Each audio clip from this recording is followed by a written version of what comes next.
वर्ष परी ए वर्ष मध्य शहीद लक्ष्मण नायकर तिरोधान जयंती को महासमारोह एटी सर्कल जेल ब्रह्मपुर रे पालन करा जाउछि।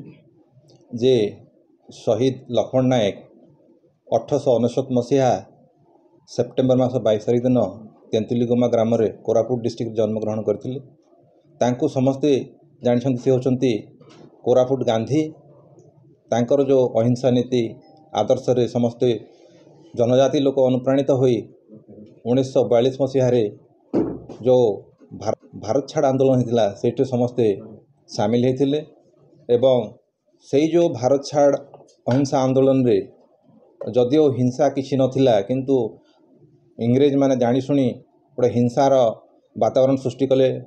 जेतिकी संग्रामी मानू लाठीचार्ज कले एवं सही समय भितर दुर्भाग्यवशतः जड़े फॉरेस्ट गार्ड मरीगले। तांकरी मृत्यु को आधार करी शहीद लक्ष्मण नायक को फांसी दंड दंडित करथिले एवं से जो मंडल कारागार कोरापुट शहीद लक्ष्मण नायक आमर जो ब्रह्मपुर मंडल कारागार को स्थानांतरित होते एवं ये जो रहणी भितर सी आजिर दिन में 1943 मसीह तांको फांसी खुंटरे इंग्रेज माने झुले देथिले एवं से शहीदर मान्यता लाभ करथिले।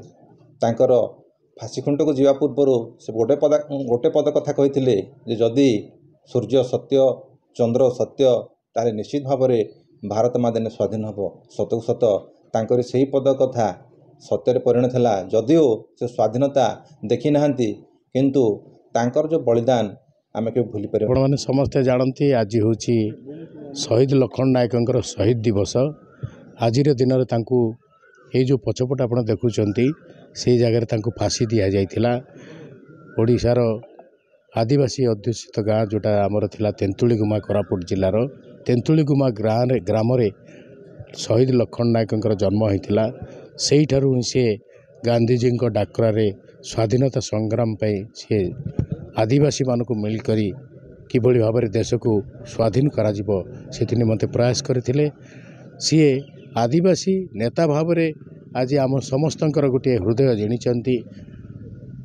से समय जो माने स्वाधीनता संग्राम रे झांस देइथिले ब्रह्मपुर कारागार मंडल रे बंदी थिले एवं आजिका दिन में तांको आमे निहाती भाव में मन रखा आवश्यक तांको स्मृतिचारण करिवार आवश्यकता रही।